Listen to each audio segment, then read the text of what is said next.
The Japanese destroyer's searchlight swept across the water like the finger of death, missing our bow by mere feet. We held our breath, engines cut to idle, drifting in the darkness off Vella La Vella. 23 American sailors pressed against the deck of PT-164, trying to become invisible. In the cargo holds of the 3 Japanese transports behind that destroyer, nearly 8,000 enemy soldiers sat unaware that their journey to reinforce Kolombangara was about to end in the black waters of the Solomon Sea. The date was July 19th, 1943, and in exactly 4 minutes we would unleash hell from the shadows. My hands gripped the twin .50 caliber mount so tightly my knuckles ached. Beside me, Ensign Robert Dutch van der Berg whispered coordinates to our skipper, Lieutenant Commander Arthur Mac McPherson. The green phosphorescent glow of our compass was the only light we dared show. Behind us, hidden in the moon's shadow cast by Vella La Vella's volcanic peaks, PT-168 and PT-171 waited for our signal. We were America's secret weapons, and the Japanese Navy was about to discover why darkness was no longer their ally. My name is Chief Petty Officer Thomas "Tom" Harrigan, United States Navy Reserve, and I was one of the first to prove that small wooden boats could sink steel warships. People often ask me what it was like being part of the most closely guarded naval secret of 1943. The truth is, we were too busy trying not to die to think about making history. We only knew that if we failed tonight, those 8,000 Japanese soldiers would reach Kolombangara, where they would slaughter American boys trying to take that strategic airfield. Every torpedo we carried represented hundreds of American lives that might be saved.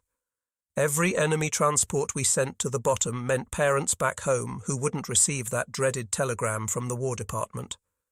To understand how 3 boats smaller than most private yachts could challenge the Imperial Japanese Navy at the height of its power, you need to understand what we were up against in the summer of 1943. The Japanese had turned night fighting into an art form. Since their victory at Savo Island the previous August, where they sank 4 Allied cruisers without losing a ship, they owned the darkness in the Solomon Islands. Their sailors trained for years in night combat, learning to fight without radar, using only keen eyesight and practiced coordination. They called their nighttime supply runs the Tokyo Express, and we called them the Rat Run. Either way, they moved troops and supplies with near impunity once the sun went down. The American Navy had bigger ships, better radar, and more firepower, but we were losing the night war. Our admirals, trained in the traditional battle line tactics of Jutland and Manila Bay, couldn't adapt quickly enough to this new kind of warfare. Our cruisers and destroyers, designed for fleet actions in open ocean, were sitting ducks in the confined waters of the Solomons. We needed something different, something the Japanese wouldn't expect. That something was being built in secret boatyards from New Orleans to New York, and it would revolutionize naval warfare forever. The PT boat, patrol torpedo boat, was born from desperation and American ingenuity. At 80 feet long and 20 feet wide, they were constructed from laminated mahogany plywood, not steel. 3 Packard 5 12 engines, modified versions of the Liberty aircraft engine, pushed them to speeds over 45 knots, faster than any torpedo or conventional warship. We carried 4 21-inch torpedo tubes with Mark 13 torpedoes, a 20mm Oerlikon cannon, 4.50 caliber machine guns, and enough ammunition to raise hell for about 15 minutes of sustained combat. After that, we better be heading home or heading to the bottom. I first saw a PT boat in February 1943 at the Motor Torpedo Boat Squadron's training center in Melville, Rhode Island. I was a destroyer sailor, fresh from convoy duty in the North Atlantic, when the Navy asked for volunteers for hazardous duty with experimental vessels. The recruiter wouldn't tell us what these vessels were, only that the casualty rate was expected to be over 50%. Out of 200 volunteers, they selected 40. I made the cut because I could navigate by stars and had small boat experience from growing up on Chesapeake Bay. The first time I stepped aboard PT-164, I thought the Navy had lost its mind. This wasn't a warship. It was a glorified speedboat with delusions of grandeur. The hull was wood, in a war of steel and armour. The living quarters were so cramped that hot bunking wasn't just common, it was mandatory. There was no armour protection except for some sheet metal around the bridge. One good hit from anything larger than a rifle bullet, and we'd be matchsticks floating on the water.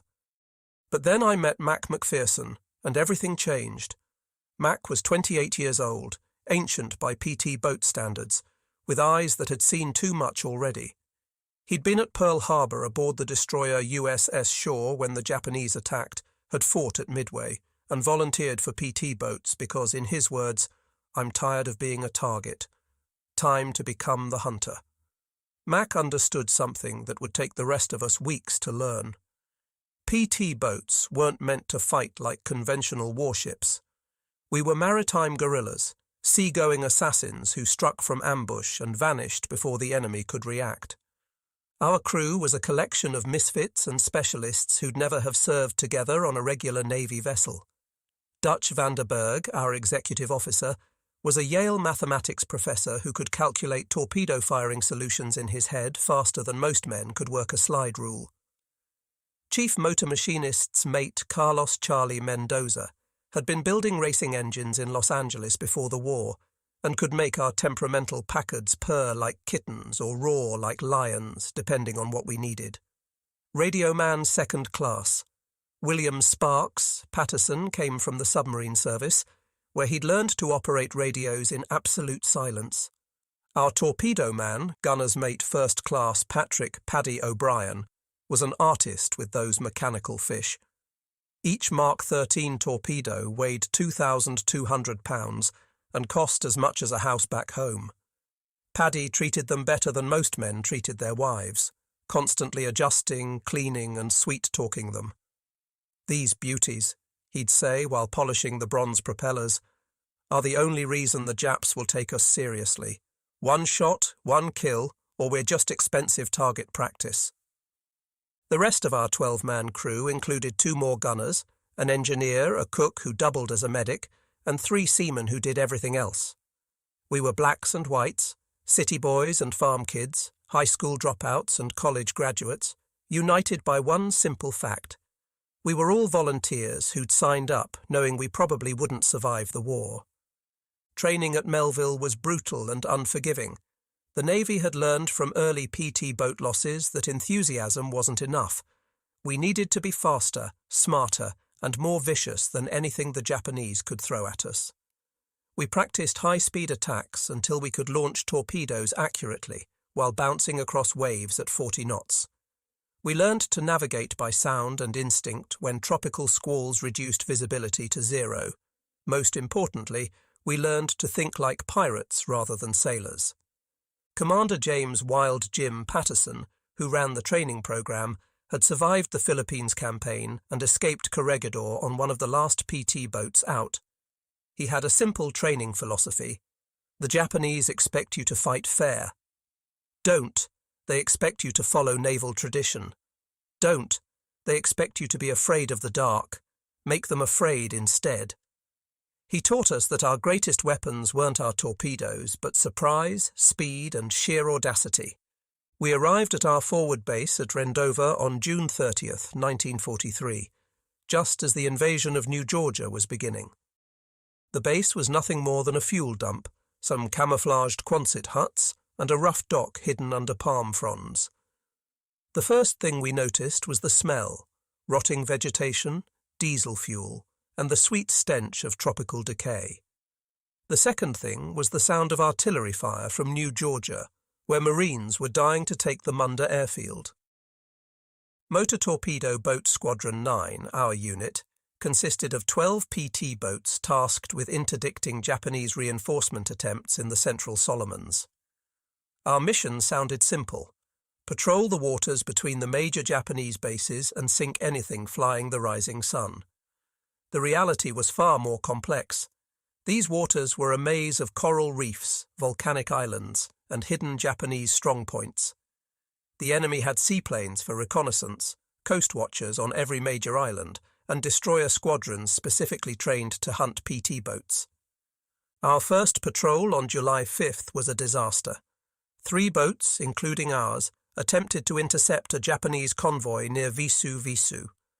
We were spotted by an enemy float plane before we could get into attack position, and suddenly 4 destroyers were bearing down on us with searchlights blazing and guns firing. We scattered like rabbits, racing through a gauntlet of shell splashes. PT-158 took a direct hit from a 5-inch shell and disintegrated. 12 men gone in an instant, blown to fragments along with their boat. We spent 4 hours dodging through reefs and islands before finally escaping. No torpedoes fired, no enemy ships damaged, and we'd lost a boat and crew. That night, huddled in our base at Rendover, Mac gathered us together. "We learned something important today," he said quietly. "We can't fight them like destroyers fight each other. We're not built for gun duels. We strike from ambush or we don't strike at all." It was a hard lesson, paid for in blood, but it would shape every mission that followed. Over the next 2 weeks, we developed new tactics through trial and error. We learned to use the island's radar shadows to mask our approach. We discovered that shutting down 2 engines and running on 1 reduced our noise signature dramatically. Most importantly, we figured out how to coordinate attacks between multiple boats using simple light signals that the Japanese couldn't intercept. The intelligence network supporting us was remarkable. Australian coast watchers, hiding in the hills of Japanese-occupied islands, would radio enemy ship movements. Native Solomon Islanders, risking execution if caught, would paddle their canoes out to meet us with information about Japanese positions. Sometimes we'd get decrypt intelligence from Pearl Harbor, giving us exact convoy schedules. But most of the time, we hunted by instinct and experience. The PT boats were still classified as secret weapons in July 1943. Official Navy communications never mentioned us by name, referring only to small craft or mosquito boats. The Japanese knew something was hitting their convoys, but their initial reports described us as submarines or mines. They couldn't believe the Americans would send wooden speedboats against steel warships. That ignorance was our greatest advantage. On the night of July 18th, Coast Watcher reporting indicated a major Japanese reinforcement convoy would run through Blackett Strait, heading for Vila on Kolombangara. This was the target we'd been waiting for. Multiple transports with minimal escort, forced to pass through narrow waters where their superior numbers wouldn't help them. Mac volunteered our boat to lead the attack, along with PT-168, skippered by Lieutenant Henry Hank Bramwell, and PT-171 under Lieutenant Junior Grade Joseph Joey Antonelli. The briefing that evening was tense. Intelligence estimated 3 large transports escorted by 1 or 2 destroyers, carrying elements of the Japanese 13th Regiment, elite troops who'd fought in China and the Philippines. These weren't construction battalions or supply troops. These were frontline soldiers who would make our Marines' lives hell on New Georgia. Commander William Bill Specht, our squadron leader, made it clear, "Gentlemen, this convoy cannot reach Vila. I don't care if you have to ram those transports. They go to the bottom tonight." As the sun set on July 19th, painting the sky blood red over the Solomons, we made our final preparations.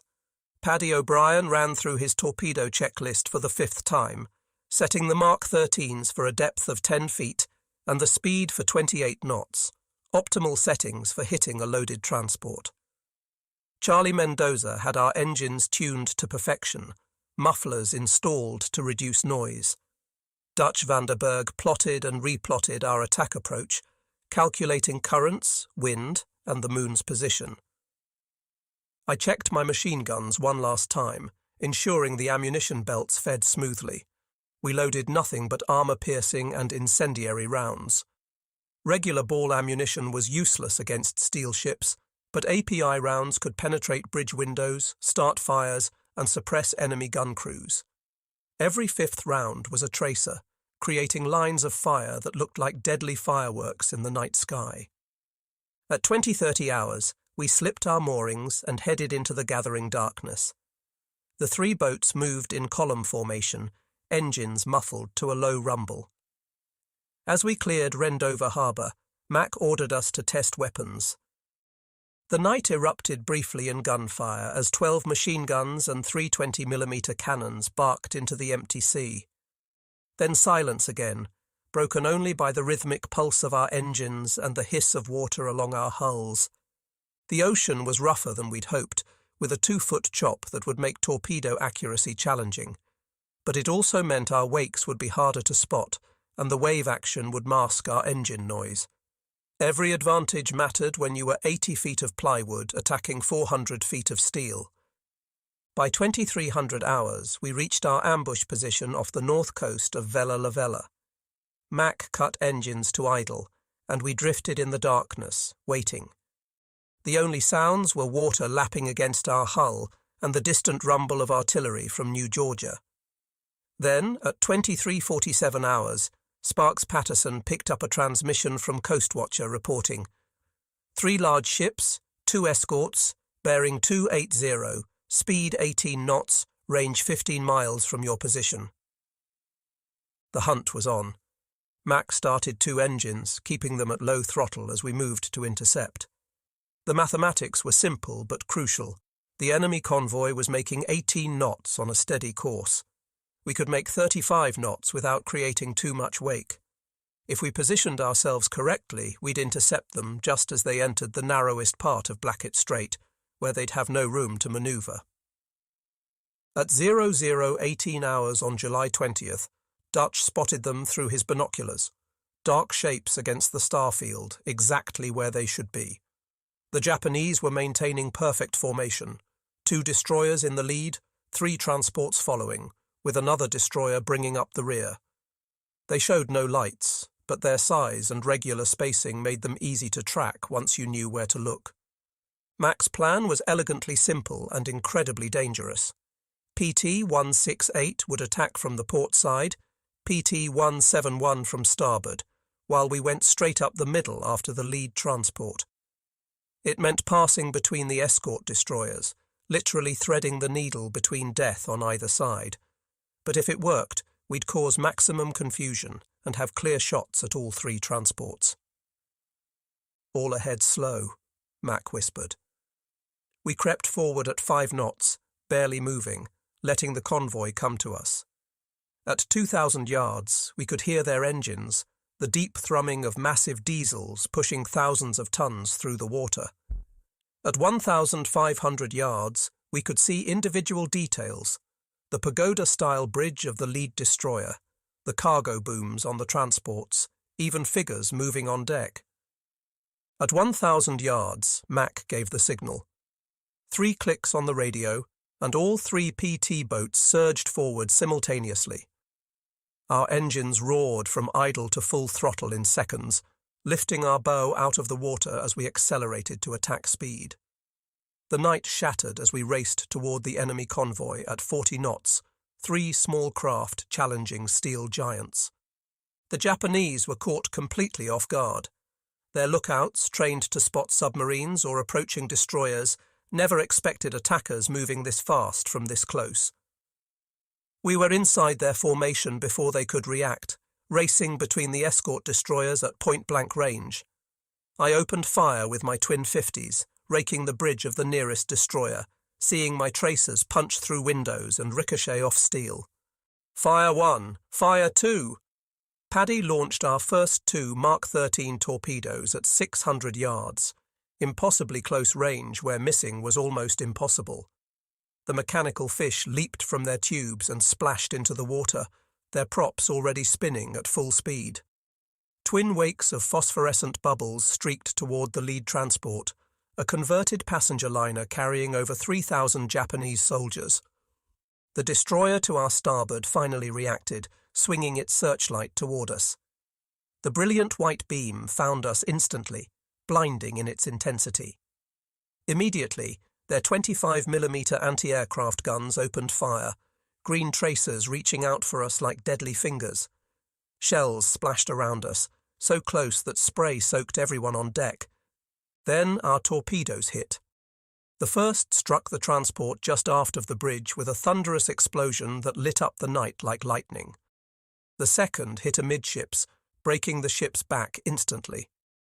The 8,000-ton vessel lifted partially out of the water, then split in half, both sections immediately beginning to sink. Through the searchlight glare and gunfire, we could see hundreds of Japanese soldiers spilling into the water, their screams audible even over our engines. PT-168 struck next, both Mark 13 torpedoes slamming into the second transport. That ship, loaded with ammunition and fuel for the Vila garrison, exploded like a volcano.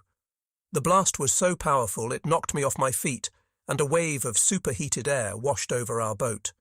Flaming debris rained down around us, starting small fires on our wooden deck that we frantically stomped out. The Japanese destroyers were responding now, but they faced an impossible problem. We were too close for their main guns to depress low enough to hit us, and we were mixed in with their own transports, making it dangerous for them to fire. Their solution was to try ramming us, using their superior size to simply run us down. The nearest destroyer turned hard toward us, its knife-edge bow aimed directly at our beam. At the combined closure speed, we had maybe 10 seconds before impact. Mac threw the wheel hard right and pushed the throttles past their stops. Our engines screamed in protest, but we pivoted like a ballet dancer, missing the destroyer's bow by less than 10 feet. As we passed, I emptied a full belt of ammunition into their bridge at point-blank range, seeing sparks fly as bullets struck home. PT-171 wasn't as lucky. Joey Antonelli had lined up perfect shots on the third transport, but a Japanese destroyer caught them with searchlights before they could fire. The enemy's 25mm cannons found their mark, stitching a line of holes across PT-171's bow. One shell hit a torpedo, but miraculously it didn't detonate. The warhead needed to be armed by spinning in water before it would explode. Still, Joey had to abort his attack run and flee, streaming smoke and taking on water. We came around for another pass, but the element of surprise was gone. Every searchlight in the Japanese convoy was now sweeping the water, and guns of every caliber were firing in all directions. The water around us was torn by so many shell splashes it looked like a rainstorm. Worse, the Japanese had finally gotten their 5-inch guns into action, and those could blow us to splinters with a single hit. "Launch remaining fish and get us out of here," Mac shouted over the din. Paddy fired our last 2 Mark 13 torpedoes at the remaining transport, but the ship's captain saw them coming and managed to comb the wakes, turning parallel so both torpedoes passed harmlessly along his sides. Then we were running, all 3 engines at maximum power, weaving between shell splashes as we fled into the darkness. Behind us, the battle continued to rage. PT-168, despite taking several hits, managed to put one more torpedo into the already sinking second transport. The ammunition ship's death throes illuminated the entire strait, secondary explosions rippling through her hull as she went down. 2 of the 3 transports were gone, taking nearly 6,000 Japanese soldiers with them. The third transport and the destroyers were undamaged but thoroughly shaken. We regrouped 5 miles south of the engagement area, all 3 boats battered but still afloat. PT-171 was in the worst shape, with multiple holes at the waterline and 1 engine out. We came alongside and helped transfer wounded crew members while our carpenter's mates worked frantically to plug holes with everything from mattresses to life jackets. PT-168 had lost her radio antenna and taken shrapnel damage throughout her superstructure, but remained combat capable. Our boat had somehow escaped with minimal damage, some shrapnel holes, a burned-out gun barrel from overheating, and scorch marks from near misses. But we were alive, and we'd accomplished our mission. 2 transports definitely sunk, thousands of enemy soldiers killed, and the Japanese reinforcement schedule disrupted. The surviving transport, rather than continue to Vila, reversed course and headed back to Rabaul. The journey back to base was tense. Japanese float planes were up at first light, searching for us. We hid in the shadow of small islands, camouflaged with palm fronds, engines off, barely breathing as enemy aircraft droned overhead. It took us 14 hours to cover what should have been a 3-hour journey, but we all made it back to Rendover. The debriefing was exhaustive. Intelligence officers wanted every detail: Japanese tactics, weapon effectiveness, enemy response times. What we told them would be distributed to every PT squadron in the Pacific. The lessons learned from our engagement would save American lives and sink enemy ships throughout the remaining war years. But the immediate impact was even more significant. Radio intercepts revealed Japanese communications describing new American secret weapons and high-speed torpedo boats appearing from nowhere. For the first time, the Imperial Navy was afraid of the dark. They could no longer move freely at night, couldn't guarantee safe passage even to their most heavily guarded convoys. Every shadow might hide a PT boat. Every sound might be American engines approaching. Over the following weeks, the Japanese changed their entire resupply strategy. Convoys grew larger but less frequent. Destroyer escorts doubled, then tripled. They started using searchlight-equipped float planes for night reconnaissance. All of these changes meant fewer supplies and reinforcements reaching their island garrisons, giving our ground forces crucial advantages. The psychological impact was perhaps even greater than the tactical success. Japanese soldiers waiting for reinforcement that never came began to lose hope. Enemy commanders, unable to guarantee supply deliveries, had to cancel offensive operations. The myth of Japanese invincibility at night, shattered by wooden boats crewed by American teenagers and reservists, began to crumble throughout the Pacific. Our squadron's success led to rapid expansion of the PT boat program. New bases were established throughout the Solomons and New Guinea. Improved boats with better engines, radar, and armor protection were rushed into production. Tactics we'd developed through trial and error became official doctrine taught at training bases from Rhode Island to California. The cost of this success was measured in friends who didn't come home. 2 weeks after our successful attack, PT-166 hit a mine while returning from patrol. All hands lost. PT-162 was caught by Japanese destroyers in daylight when engine failure left her dead in the water. They shot her to pieces. Only 3 survivors were pulled from the water. Joey Antonelli, skipper of PT-171, was killed by a sniper while his boat was refueling at a forward base. By October 1943, when I was rotated back to the States for new construction training, our squadron had lost 7 boats and 73 men. But we'd sunk or damaged over 40 Japanese vessels, from destroyers to barges, and killed thousands of enemy soldiers who never reached their destinations. The exchange rate was brutal but necessary. Every PT boat we lost was replaceable. The Japanese ships and experienced crews were not. I returned to the Pacific in March 1944 as executive officer of PT-321, operating in the Philippines. The boats were better: radar, armor plate around the cockpit, more reliable torpedoes. But the essence remained the same: speed, surprise, and audacity. We were still proving that American innovation could overcome any enemy advantage. The Japanese never fully adapted to the PT boat threat. They tried everything: specialized hunter-killer groups, radar-equipped destroyers, even suicide boats designed to ram us. But they couldn't be everywhere, couldn't protect every convoy, couldn't make the night safe again. The secret weapon they'd discovered too late had permanently changed the balance of power in the Pacific. Mac McPherson survived the war, earning a Navy Cross and 2 Silver Stars. He stayed in the Navy, eventually commanding a destroyer squadron in Korea. We kept in touch until his death in 1987. At his funeral, his son told me Mac often said the PT boats were where he learned what real courage meant. Not the absence of fear, but action despite terror. Dutch Vanderberg returned to Yale after the war, but never forgot his navigation lessons learned in the Solomons. He became one of America's leading oceanographers, using skills honed dodging Japanese destroyers to map ocean currents and underwater mountains. He once told me that after threading between enemy warships at 40 knots in the dark, everything else seemed easy. Charlie Mendoza went back to building racing engines in Los Angeles, applying tricks learned, keeping PT boat engines running to make cars go faster.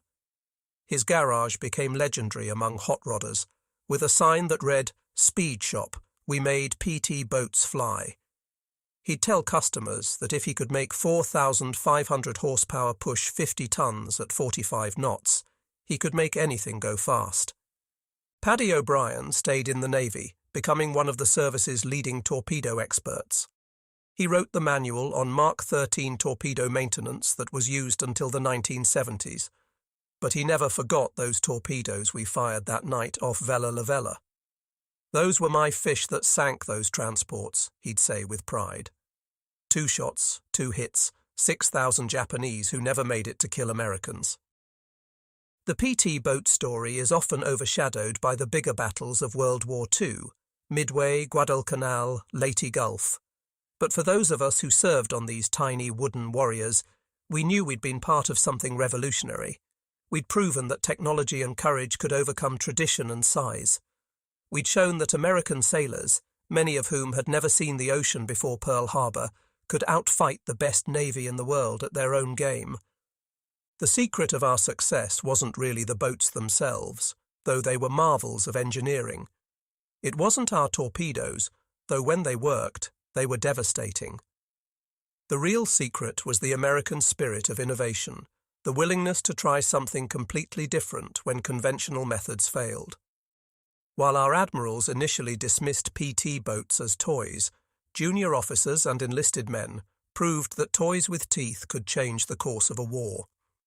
Every time I read about modern naval warfare, missile boats, stealth technology, asymmetric warfare, I see the legacy of those PT boats. We proved that naval combat didn't have to be about battleships slugging it out at 20,000 yards.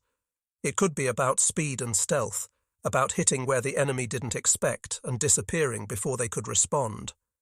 Every fast attack craft in today's Navy carries DNA from those plywood speedboats that terrorized the Japanese Navy. The Japanese phrase that entered their naval vocabulary in 1943 was simply mosquito boat terror, a fear that spread throughout their fleet. Post-war interviews with Japanese naval officers revealed that PT boats caused disruption far beyond our actual numbers. They had to assume we were everywhere, had to plan for attacks that might never come, had to waste resources defending against threats that might be shadows. Admiral Tanaka Raizo, who commanded many of the Tokyo Express runs, wrote after the war, "The American PT boats were our worst nightmare. Submarines we could hunt with depth charges. Aircraft we could see coming. But these devil boats appeared from nowhere, struck like cobras, and vanished into the night. They made us afraid of our own element, the darkness we had once ruled." That fear, that uncertainty we created, was worth more than any number of ships sunk. It represented the turning point when the Imperial Japanese Navy, which had dominated the Pacific since Pearl Harbor, began to doubt itself. When sailors who had trained their entire lives for night combat started fearing shadows, the psychological battle was already won. The technical evolution of PT boats during the war was remarkable. The early boats like ours were essentially peacetime designs pressed into combat service. By 1945, PT boats carried radar, rockets, advanced torpedoes, and even primitive guided missiles. But the core concept never changed: small, fast, deadly, and crewed by volunteers willing to take insane risks for their country. One story that captures the PT boat spirit happened in October 1944 during the Battle of Leyte Gulf. A squadron of PT boats, hopelessly outgunned, attacked the Japanese battleship Yamato, the largest warship ever built.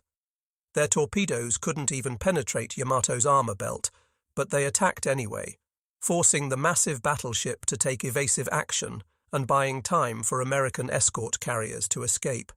Small boats didn't sink the Giant that day, but their courage saved American lives. The PT boat bases themselves became legends. Rendova, Tulagi, Mios Woendi, exotic names that meant mosquitoes, malaria, and midnight missions.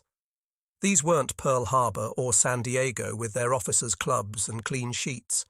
These were muddy hellholes where we lived on Spam and cigarettes, where mail took months to arrive, where the only entertainment was poker and rumors. But morale remained high because we knew we were making a difference. The natives of the Solomon Islands deserve special recognition. They risked everything to help us, guiding us through reefs, rescuing downed airmen and shipwrecked sailors, providing intelligence on Japanese movements. Many were executed when caught helping Americans. Their courage and sacrifice were essential to our success. Without their help, we would have been blind and lost in those island mazes. The coast watchers, those lonely volunteers hiding on Japanese-occupied islands with radios and binoculars, were our guardian angels. They'd report 40 bombers heading your way, or destroyer squadron moving south at high speed. Many times their warnings saved our bases from surprise attack or helped us position for perfect ambush. We never met most of them, but we owed them our lives. One technological advancement that revolutionized PT boat operations was radar. The first sets were so primitive they could barely distinguish between an island and a ship, but by late 1944 we could track targets in complete darkness and fog. The Japanese, who had relied on superior night vision and training, suddenly found themselves at a disadvantage. We could see them before they could see us, the ultimate advantage in night combat. The evolution of our tactics was constant. We learned to use aluminum foil strips to confuse Japanese radar. We developed wolf pack tactics, coordinating attacks by multiple boats from different directions. We figured out how to use shore batteries as diversions, getting the enemy to reveal their positions by firing at fake targets while we maneuvered for the real attack. The most dangerous missions were the ones nobody heard about, inserting coast watchers behind enemy lines, evacuating trapped Marines from surrounded beaches, running ammunition to isolated outposts under enemy fire. These weren't glamorous torpedo attacks, but grinding, dangerous work that saved countless lives. We became the Navy's Swiss Army knife, used for any job too dangerous or too crazy for conventional vessels. Personal relationships on PT boats were unique in the military. On a destroyer with 300 men, you might not know everyone's name.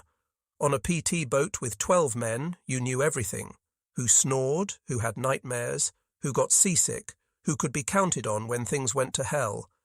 That intimacy created bonds that lasted lifetimes. My PT boat reunions, decades after the war, felt like family gatherings because that's what we were, a family forged in combat. The food on PT boats deserves its own mention, or perhaps complaint. We lived on K rations, Spam, powdered eggs, and whatever we could trade from larger ships. Fresh water was precious, rationed for drinking only.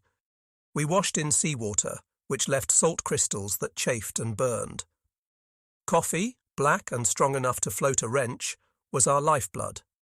Some crews became creative, fishing with hand grenades or trading torpedo alcohol to base personnel for real food. Maintenance was constant and critical. Salt water corroded everything, tropical heat rotted wood and fabric, and high-speed operations stressed every component to its limits. We spent more time maintaining our boats than fighting in them. Every man became a mechanic, carpenter, and electrician by necessity.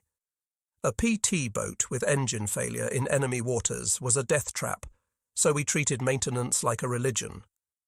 The weather in the Solomons was our constant enemy. Tropical squalls could appear from nowhere, turning calm seas into mountains of water. Lightning strikes could fry our radios and electrical systems. The heat and humidity were so oppressive that men would pass out at their posts. But bad weather was also our friend, hiding us from enemy aircraft and making our small boats harder to spot among the wind-driven waves. Navigation in those waters required skills they never taught at Annapolis. Charts were often wrong, based on surveys from the 1800s. Coral reefs could appear overnight after storms. We learned to read watercolour and wave patterns, to smell land before seeing it, to navigate by instinct when instruments failed. Every successful patrol added to our mental maps of those deadly waters. The Japanese response to PT boats evolved throughout the war. They developed special shallow-draft destroyers specifically to hunt us. They created coordinated search patterns using float planes and destroyers together. They even tried using captured PT boats as decoys. But for every countermeasure they developed, we developed countermeasures. It became a deadly game of chess played at 40 knots in the dark. One aspect rarely discussed was the psychological toll. Living constantly on edge, knowing that any patrol could be your last, watching friends die in horrific ways, it marked us all. Some men cracked, requesting transfers, even though it meant being labelled cowards. Others became addicted to the adrenaline, volunteering for increasingly dangerous missions. Most of us just endured, finding ways to cope with fear that never really went away. The humour that developed was dark but necessary. We named our boats things like Sudden Death, Hell's Angels, and Grim Reaper. We painted cartoon characters on our torpedoes. Donald Duck riding a torpedo was popular. We made up songs about sinking Japanese ships, the more gruesome the better. It was psychological armour, a way to make the unbearable bearable. The impact of PT boats extended beyond the Pacific. When the Normandy invasion was planned, PT boats were included to protect the fleet from German E-boats. The lessons learned in the Solomons were applied in the Mediterranean, the English Channel, and even the rivers of Europe. American PT boat doctrine influenced naval thinking worldwide, inspiring similar programs in dozens of navies. Looking back now, decades later, I'm amazed we survived. We were mostly kids, playing with deadly toys in a war that killed millions. We made mistakes that should have killed us, took risks that make me shudder in retrospect. But we also accomplished something remarkable. We took an untested concept and turned it into a war-winning weapon. We proved that American innovation and courage could overcome any obstacle. The legacy of PT boats lives on in today's Navy. Every fast attack craft, every special operations boat, every vessel designed to strike quickly and disappear carries the DNA of those original mosquito boats.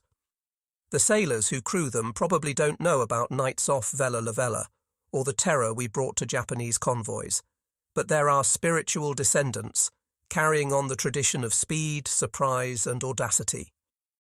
When people ask me if I'm proud of my service, I tell them about that night of July 20th, 1943.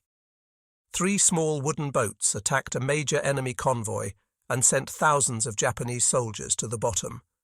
We emerged from darkness, just as our title suggests, and disappeared before the enemy could respond. We were America's secret weapon, and we changed the course of the Pacific War. The Japanese were stunned not just by our boats, but by what they represented: American willingness to innovate, to take risks, to challenge conventional wisdom. They had studied our Navy for decades, knew our battleships and carriers, our traditions and tactics. But they never imagined we'd send wooden speedboats armed with torpedoes to challenge their steel warships. That failure of imagination cost them dearly.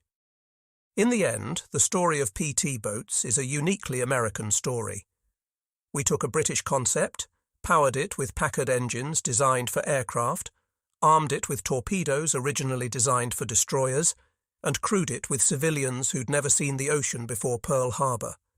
It shouldn't have worked, but it did, because we made it work through sheer determination and ingenuity. The last operational PT boat was retired in 1959, replaced by newer, faster, more capable vessels. But for those of us who served on them in World War II, they'll always be the boats that won the war in the Pacific. We proved that size doesn't determine victory, that courage matters more than armour, and that American sailors in wooden boats could defeat anyone, anywhere, anytime. As I finish this account, Sitting in my study, surrounded by faded photographs and yellowed newspaper clippings, I can still hear those Packard engines roaring in the night.